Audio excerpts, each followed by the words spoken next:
last week. So today we will do some revisions. Some I extract from the past year, some I extract from the midterm, some I extract from maybe from the Google. So we will do it together to revise your memory. You have a presentation today. Interview. Okay, so before we move on to the exercise, the overview first for the final examinations. So there are 4 questions. 4 questions. So question 1, chapter 1 to chapter 4. Question 2, chapter 5 to chapter 6. Question 3, chapter 7 to chapter 9. Question 4, chapter 10 to chapter 13. Excluding chapter 11, the expert system and recommended system. Yeah, exclude the recommendation system and also the expert system.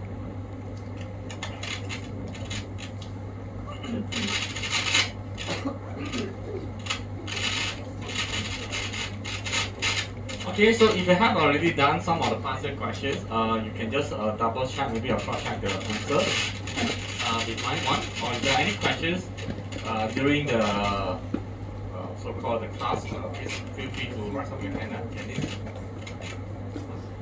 Okay, if there are any questions, not sure. Okay, so I will do so-called not going to show the answer, but yeah, we do it together. So I'm going to put the answer at the right hand side here. Okay, I'm going to do it at the right hand side. Okay, so if you have already done, maybe you can take out your own one and cross check okay. So look at this first questions. So this questions is I'm not sure when already. It's one of the past year questions. Figure 1 shows a state space. Yeah, you have 10 stations. So you would like to travel from A, so that is your initial state. And then you would like to travel to G, right? So A to G.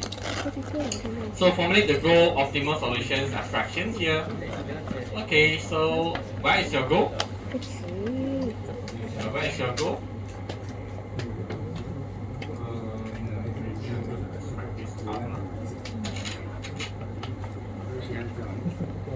Where's the goal?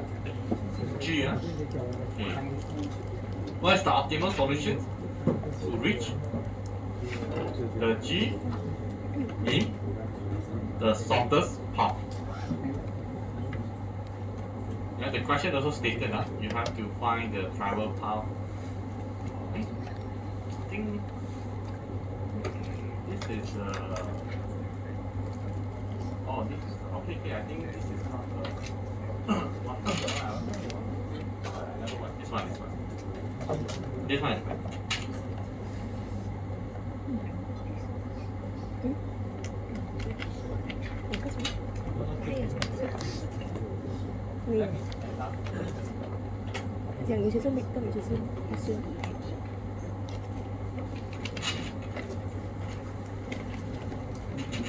Okay, so as same as just now, right? You have a state space, and then you are given a table. So this table showing the heuristic cost, right? Heuristic cost. So you would like to travel from A. You would like to travel from A. So that is your initial state, and to H. So H is the goal. Yeah, goal state. So before we perform the search tree, there is a question 1. Yeah, formulate the goal. So you have H. Optimal solutions is given here. So shortest path, right, to reach the goal in the shortest path. Abstractions.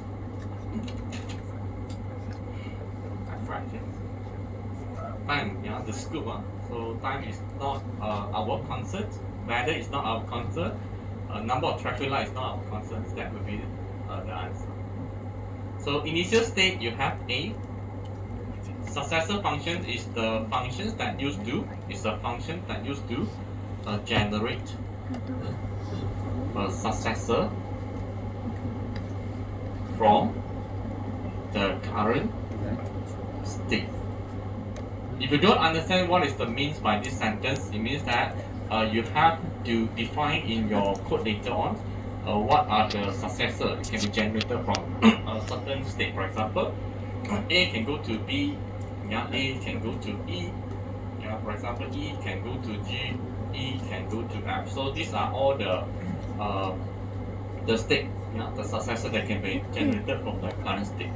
Right? It's actually a function that to store how to generate the successor from the current state. Go test, yeah, to test if the current state is equal to the goal state. Okay. Then you have a start cost. So start cost in this case is the cost that travel from one node to another node. Right? For example, A to B, which is 8 km.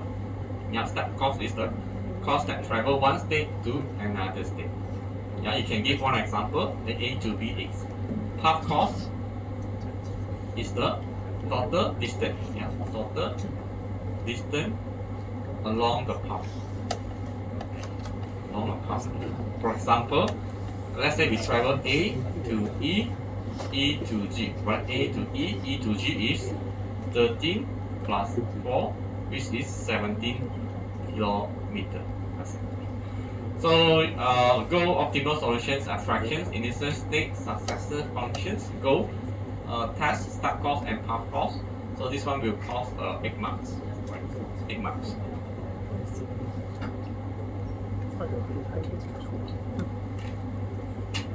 Okay, so that be a problem now, this one. Any questions so far? If no, then let's move on to the next one now. So based on the information provided in the figure 1, illustrate the resulting tree. Yeah, resulting tree for A star in alphabetical order. Search tree, yeah, you have to find the search tree. Alright, so to do this question, you have to remember what is the formula for the A star. So you have to find the function cost, which is the heuristic cost plus the Gn.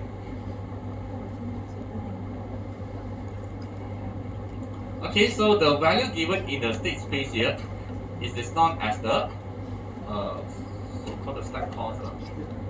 The value that given inside the state space here is called the stack cost. Now this stack cost here will help you to find the Gn. Then at the same time you hash Hn. So this is given Hn. So you have these two information, then you can find what is the function cost, right? So we start with the A first. So A, you have to find the function cost. Hn for function cost, A is 8, right? So 8 plus 0. So you don't have any Gn because you didn't travel. You didn't travel. So it's a static. So it's 8. So then A you can expand to two successor here, B and E. B and E. So then we have to find the function cost for the B and E. So as usual, Hn for B is 8 x plus the traveling distance from A to A is 16, and meanwhile E is 6 plus 13. So you have 19. So we expand that, expand. So what we have to do, we have to compare these two values, right? Which one is the least number, right? Least distance that we will travel from the B, right? Because B having 16, so B can continue. E hold on first, right? B we can travel. C and D. So C and D. So C, what is the heuristic cost? 10. So what is the Gn? Gn is the distance traveled from the initial state to the respective to this C state, which is A to B, B to C. 8 plus 13. 8 plus 13. So what is the value of this? 31. D, D heuristic cost is 6. 6 plus 8 plus 11. 8 plus 11. So you will get 24. Is it 25? No? 25. Okay, so you travel B. Then you compare these three values. Right? So 19, 25, 31. So obviously E is the choice number, right? It's the minimum number. So we travel from E. So E can give you F, G, right? E can give you F and G. So repeat the same process. Function cost for the F, 4 plus 13 plus 11. 13 plus 11, so you will get 28. 28. G, you will get the 2. 2 plus 13 plus 4. So 19. 19. Okay, then last you compare these four values: 31, 25, 28, and 19. So 19 is the minimal value here, right? So we expand the G. So we expand the G, then it gives you H. So we find the function cost for the H: 0 plus 13 plus 4 plus 7. 13 plus 4 plus 7. So you get 24. Right, then compare 31, 25, 28, 24. H is this number. Then we expand. So is it equal to go? Yes, it's equal to go. So we stop here. Okay, so that is the resulting tree using A star onto this six trees. Alright, so you have to identify the solutions written. Right, so from here we have some information here. For example, the return path. Return path. Alright, so return path is basically just A travel to E, E travel to G, G travel to H. So that is your return path.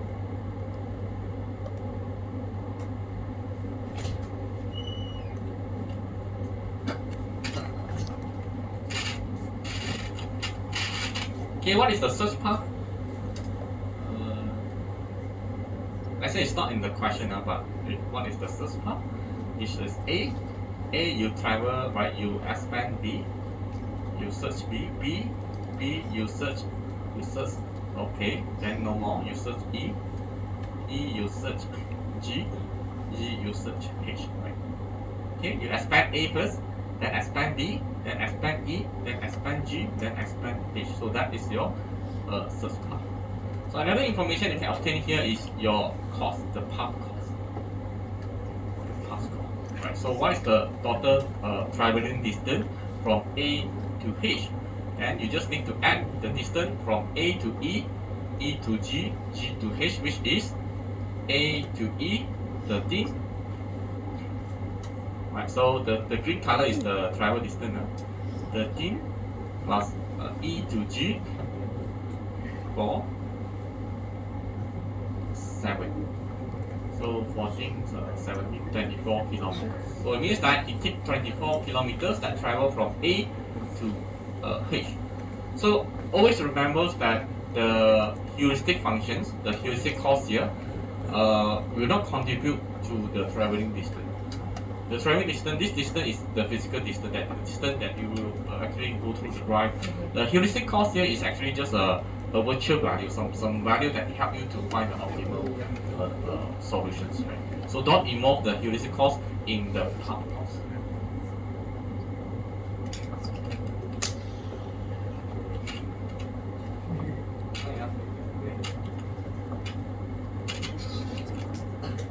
Okay, so any questions so far? So far so good.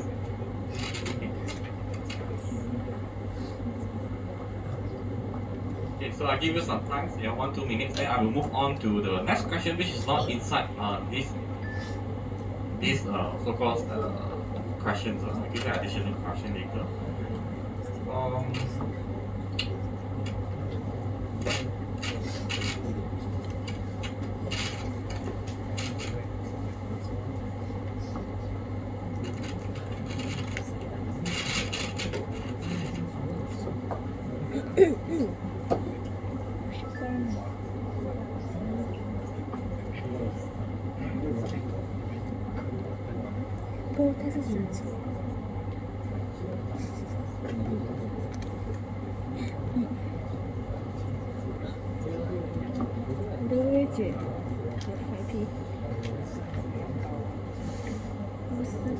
来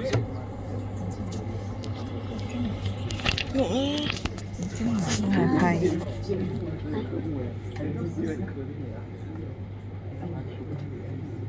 我可以拍哦。哈，你怎么这样啊？我刷锅，对不起。我在刷锅。哎。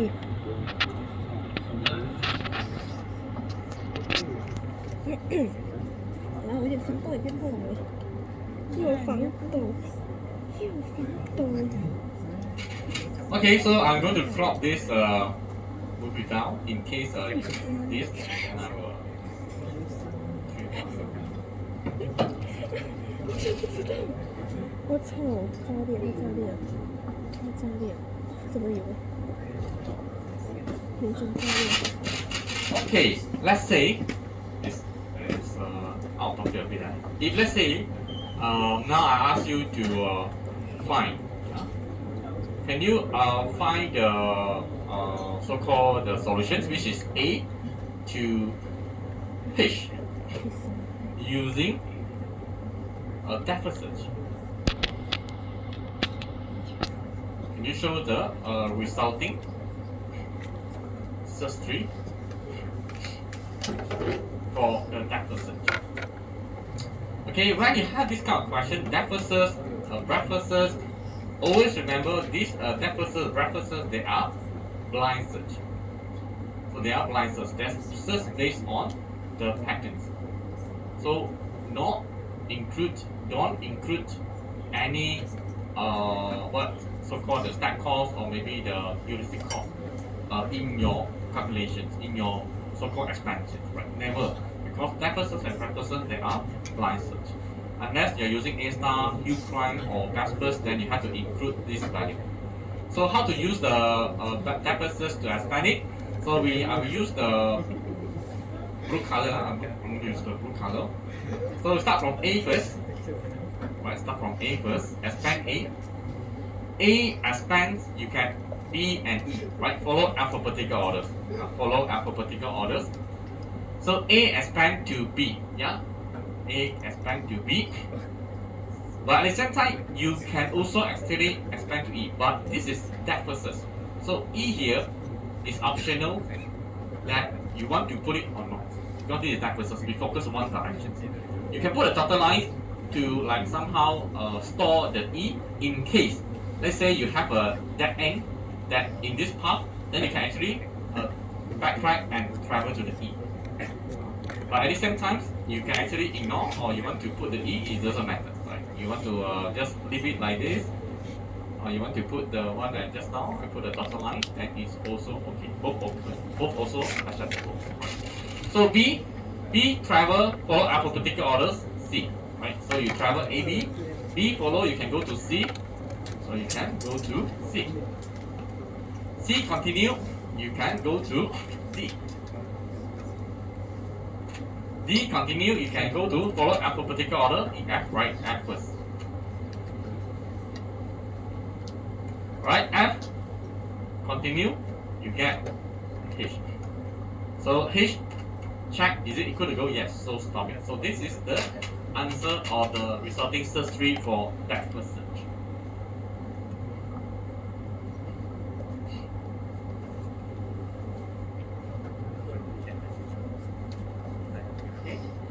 So if I ask you which one is the best, A star or the depth search, then you have to compare in terms of the distance. You have to find out what is the travel distance from A to H. So we have 8 here, 13, 5, 11, and 8. So you have to sum up all the values here. So you will get 8, 13, 5, 11, 8. So you will get 45 kilometers. So which one is the best? A star or depth search? Depth search. A star or depth? A star. Yeah, why? Because just now A star we use only 24 kilometers, but using a depth search it takes 45 kilometers. In terms of the completeness, yes, both complete, right? Both return the solutions. But in terms of the optimalities or maybe the travel distance, A star is the best because it takes only 24 compared to the so-called the A star, so-called the depth first search, tick 45. So most are those.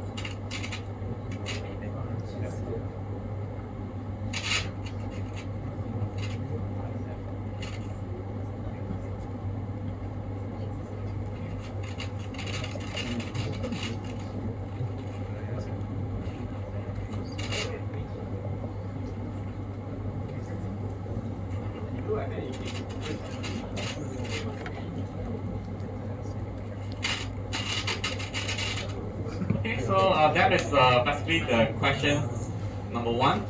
Yeah. So maybe you can pay more attention into the price search. When talking about price search, focus on the depth first search and the breadth first search.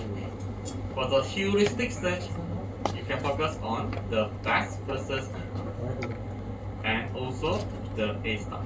So you can focus these 4. So for the hill climb, it's over already. You have been doing this for your midterm test. So you can just focus on the depth first search, breadth first search, best first search, or A star search.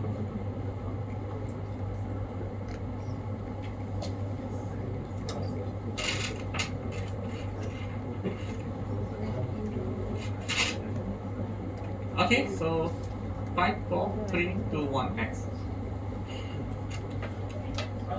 So let me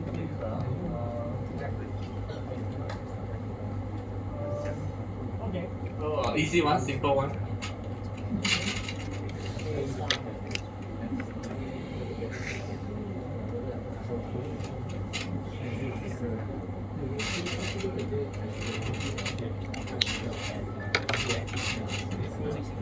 Okay, so you have 2 questions here. This is the first question. This is the second question. Okay, so you have been practicing this also in your midterm test. Just revise. Alright, consider a sentence. The woman shot the man with a camera.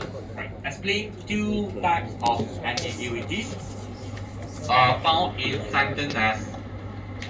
So we have 2 common type of ambiguities. You can still remember here. We have a semantic ambiguity and syntactic ambiguity, right? Semantic is where you have a word but formed by multiple meanings, but the meanings could be formed by same grammar. For example, verb, same word, same noun, adjective. Right. So in this case, which one is the semantic ambiguity? Do we have a semantic ambiguity from this sentence? Shot, right? Shot, right? Very good. Shot can be referred to the killing someone, right? It's the actions, or it could be take a photo. Shot. So you can have 2 meanings. Both also a verb, right? So you can either kill someone, it's a verb actions, or it could be taking a photo, Photoshop. Yeah. Photos, taking. Both also verbs. Syntactic ambiguity. Which one is your syntactic ambiguity? It's where you will change the structure of a sentence.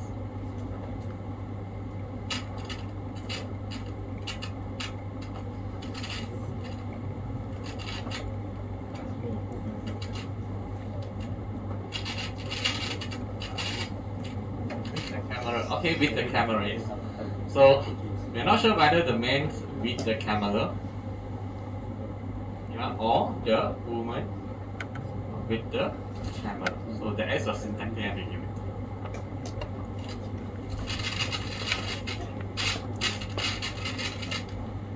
Okay, so yeah, so that's basically the answer for question 1. So for question 2, yeah, I think most of the questions answered it correctly for the midterm, but some students quite confused with the rules here. So I would like to highlight again the rules. So you will see this kind of rule like S equal to NP, VP. It means that the sentence is actually formed by 2 structures. Formed by a noun phrase followed by a verb phrase. Right? You have to follow, right? NP followed by VP. So some students they put VP, NP. So this is wrong. You must follow the sequence. right? So what is this?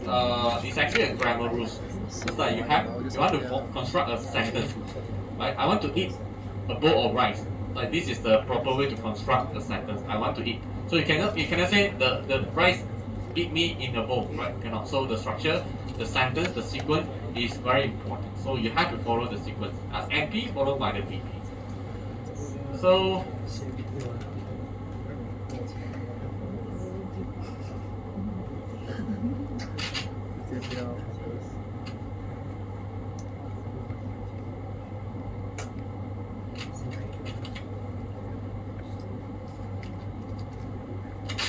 okay.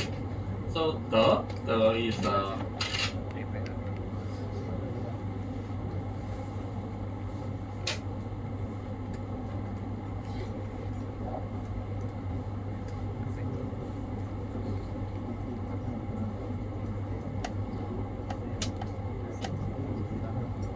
okay, so first stage you have to form assign the part of speech tagging for each of these words, and then you start to search the possibility. Yeah, DN, right? You have a DN here, so DN give you a noun phrase, right? DN give you NP. So you try to find, do we have a PNP here? Yes, we have one rules, a PNP give you preposition phrase. Then we try to find, do we have a NPP? Yes, we have one noun joined with the preposition phrase. This give you a noun phrase. D and P. Yes, we have another rules. This form you a noun phrase. V and P. Yes, give you a verb phrase. Do we have an NVP? No, we don't have any NVP. NVP, so we try another combinations. DN give you another noun phrase. So and then noun phrase, verb phrase give you sentence. So we stop here. So the sentence is actually formed by these structures. You could have different answer because this sentence formed by some syntactic ambiguities. You could have more than one past tense. Yeah, maybe your answer is different than my one is. So but you have to double check.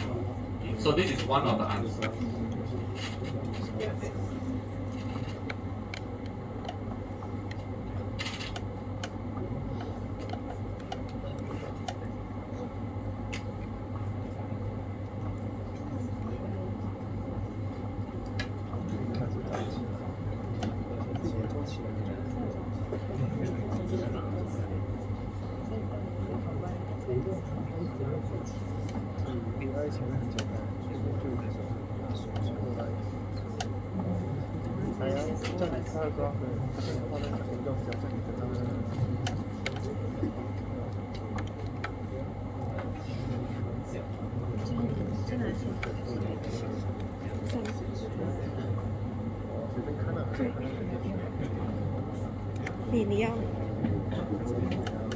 你要可以了。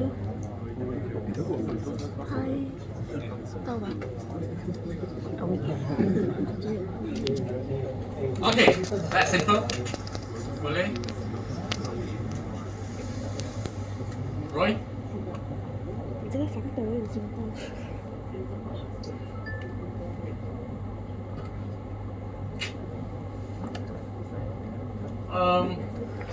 Let's try another simple one.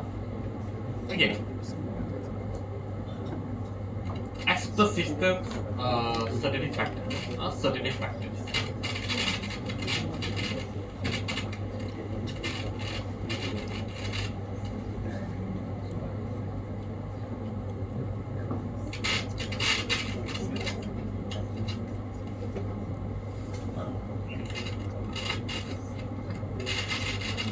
Just did yesterday.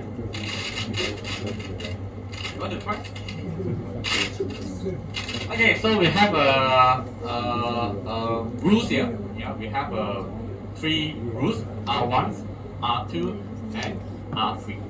So at the same time, we have the observations. So this is the observations or the fact. So what you have to do, you have to scan through every single rules here. Okay, first one. Experience unexplained weight loss. Yes, we have it. So what is the value? 0.7. We assign the value first. Persistent cough, right? You have value 0.6. Blood, you have negative 1. History, yes, you have 0.9. Okay, done. Then what we'll do here is we will start to do the multiplications, right? But you can only choose one value from your conditions, multiply with the certainty factor of this rules. So how to check? So you have to check this operator here, n, right? So you have 0.7, 0.6, n. So we choose minimum or maximum. Minimum, we choose minimum. So it means that you have 0.6, 0.7. Okay. So followed by the third one, or. Or is we choose minimum or maximum? Minimum, maximum. Or choose maximum and choose minimum, right? So or, so you have another.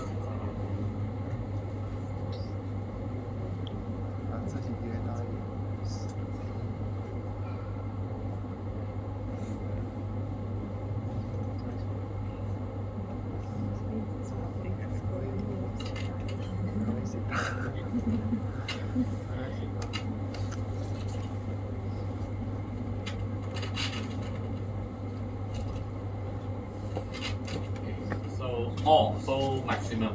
So you have another maximum, which is negative 1. And then you have another n. N is minimum 0.9. Then you solve lah. Minimum, so you choose 0.6, right? You choose 0.6. Then you maximum choose 0.6 also because negative 1 is the minimum value one. Okay, and then minimum between 0.9 0.6, you choose 0.6. So eventually you select 0.6. Okay, so in other words, you compare these two first, right? And 0.7, 0.6, and my minimum, so you choose 0.6. 0.6 or negative 1, you choose maximum, which is 0.6. 0.6 and 0.9, so you choose minimum, which is still 0.6. Then you multiply with this value, you will get 0.5 for lung cancer.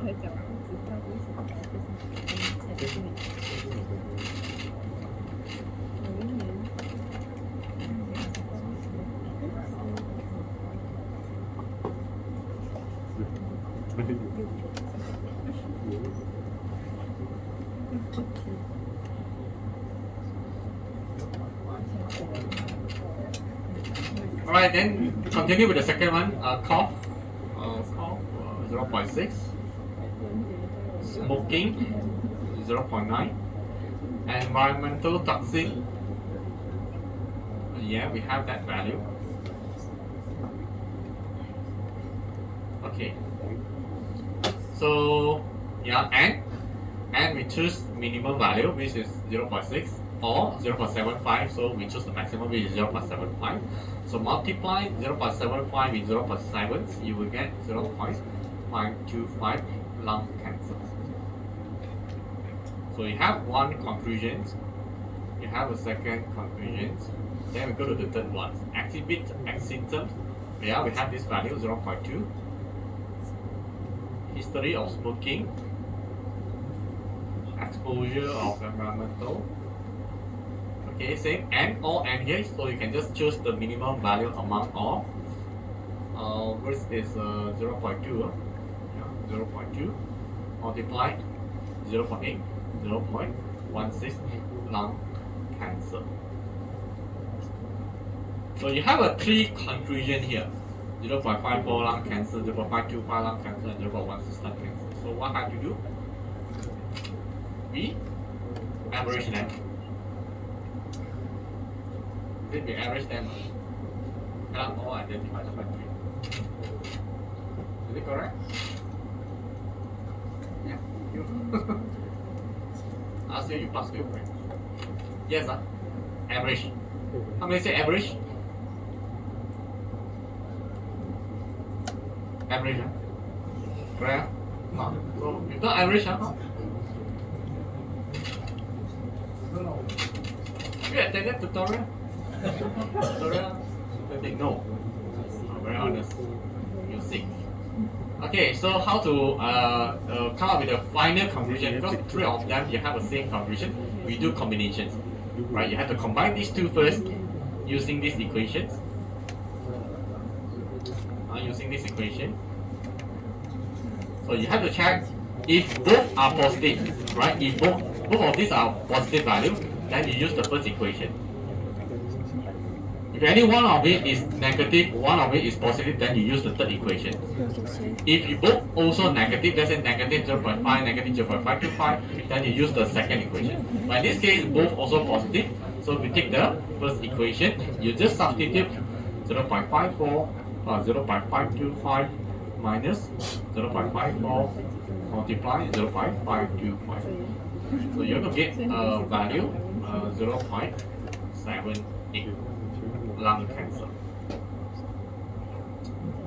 Okay, so but you still have another lung cancer.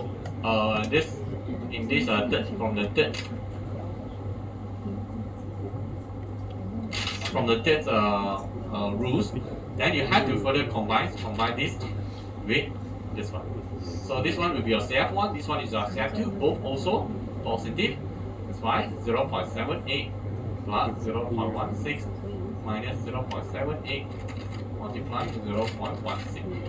So eventually you will get 0.82 lung cancer. So that is your final answer. That is your final conclusions. Then from the questions, you not only need to perform the inference, you need to make a conclusion. So since this value is near to 1, so remember the certainty factor is between negative 1 to 1. If the value is near to 1, then we can quite certain that this patient has a high likelihood of lung cancer. We're quite certain that the patient has a high likelihood of lung cancer. Right. So this is the conclusion that you can make from the 0.82 because 0.82 is near to value 1.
Any questions?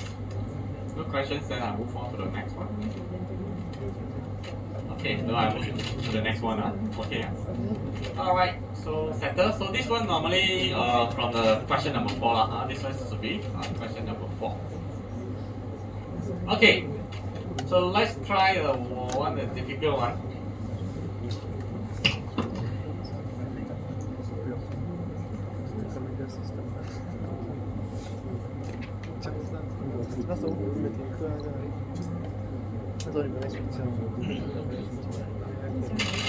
Okay, so this is one of the faster questions.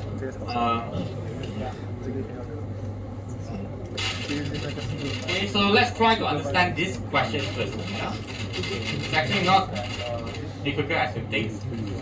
So you have some data distribution here 1, 2, 3, 4, 5, 6, 7, 8, 9, 10, 11, 12, 13, 14. So this 14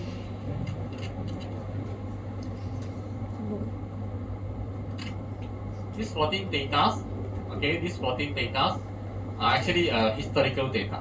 Yeah, historical data that we plot in 2-dimensional. Okay. So you have 2 features here.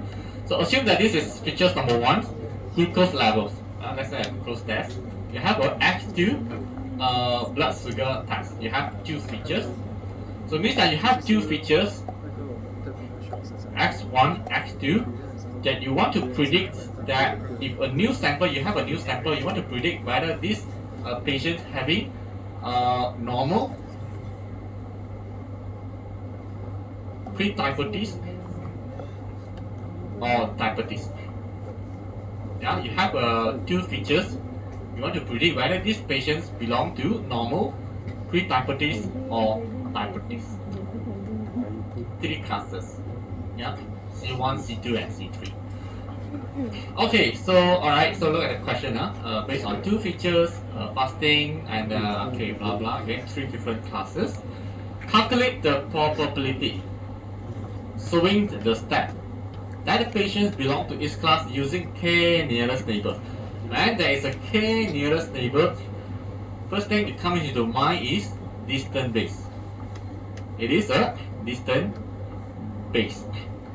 When it comes to the distance base, you have to come into your mind the equations x minus x1 squared plus 1 minus y2 squared. So that is the relationship. Right? K nearest neighbor is about the distance. When there is about a distance, you have to use this equation. x1 minus x2 square minus plus y1 minus y2 square. Alright, so okay, continue the questions. Alright, so you have to predict if the patient's having this value. It means that 220, 86. It means that somewhere around here, 226, 86. It means that this is your new sample. So you want to predict this new sample belong to this, belong to this, or belong to this. And this new sample belong to which class? Okay, so what you have to do? Okay, before we perform the calculations, there's one more information here. The k nearest neighbor, the value of k is equal to 8. This is very important. The k value is equal to 8. So the idea is you have to perform the calculations. You need to find out the distance between this new point to this data set. This point to this point to this point to this to this, this to this to this, this, and this. So you have to find out the distance for every single point to this new set. So it means that you need to have 14 distance at the end. You need to calculate 14 distance. Alright, so I'm going to put it inside the Excel. So I'm going to do it using the Excel.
Okay, so this is all the coordinates. Yeah, it's all coordinates. I think should be no mistake lah. Too small. I'm trying my best to extract the values out. And then you have a new samples here, which is 22086. You have a fructose, Asian fasting sugars, and is 22086, 220.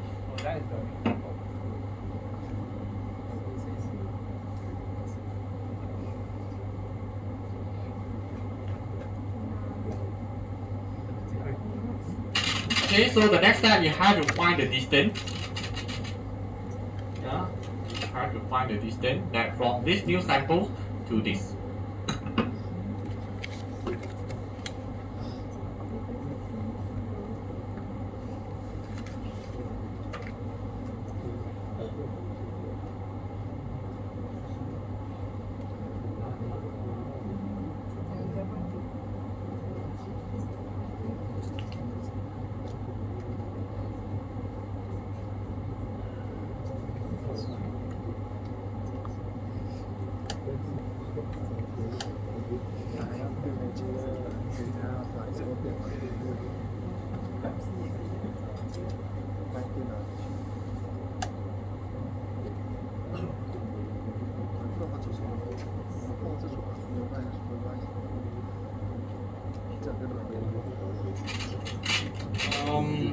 Yeah, I think this is the distance that you will obtain. Yeah, but unfortunately you cannot use it during the exam. But you can store the equation into your computer, your calculator. 570. I think you can store the equations, and you just put its value inside. Then you can get the distance.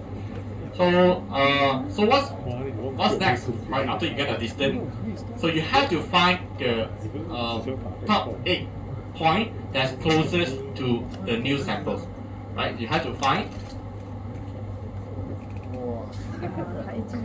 the top 8. So means that from this all the values you have to do some sorting, arrange from the smallest to the highest value. Then you find the top 8. So in this case again, I'm going to use the Excel from the smallest to largest. I do the sorting from the smallest to largest, and then I will select the top 8. Why top 8? Because the k is equal to 8. So these are the 8 points that's closest to the closest to the. Okay, I think I missed out something before this. Okay, I'm going to redo first.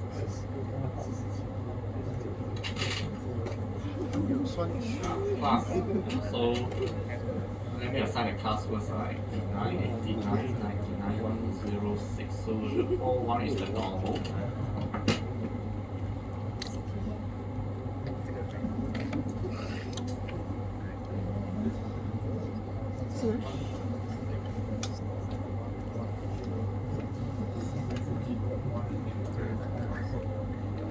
这个格式的因为这里是维度。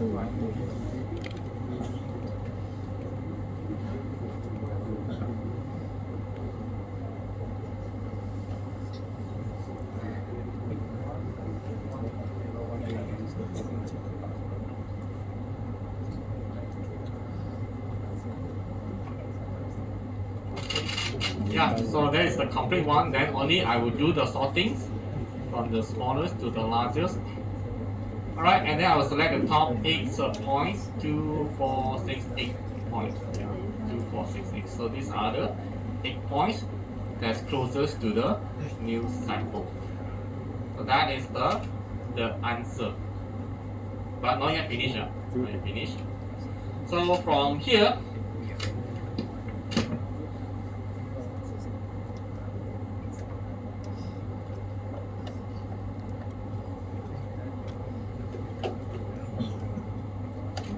from here, I need to identify whether this new sample belongs to diabetes, pre-diabetes, or normal. So you need to continue to find the probability. Yeah, what is the probability that these new samples belong to normal? What is the probability that this new sample belong to pre-diabetes? And what is the probability that this X belong to diabetes? Right? So very simple. You just need to find from the tables, right? From these yellow shaded points here, yeah, how many belong to diabetes? 3. Yeah, 3 over 8. So how many belong to pre-diabetes? 5 over 8. Yeah, how many belong to normal? None. 0 over 8. So you convert back to some value. Back to a value first.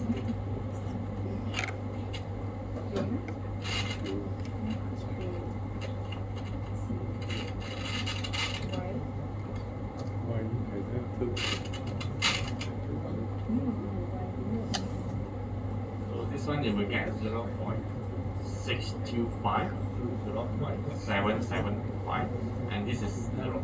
Then, I finish, you have to make a conclusions. Yeah, conclusions. So this patient, yeah, yeah, most probably belong to pre-diabetes class. The reason why, because this value is the highest. You write yourself the conclusion that these patients most probably belong to pre-diabetic class because the chance obtained from this K nearest neighbor is the highest. It is 62% compared to the diabetes 75, 37%, and also the normal 0%. Okay, so we're going to take a rest for 5 minutes. So yeah, try to digest this question and also the question that I discussed just now. Any question that you're not sure, you can come forward.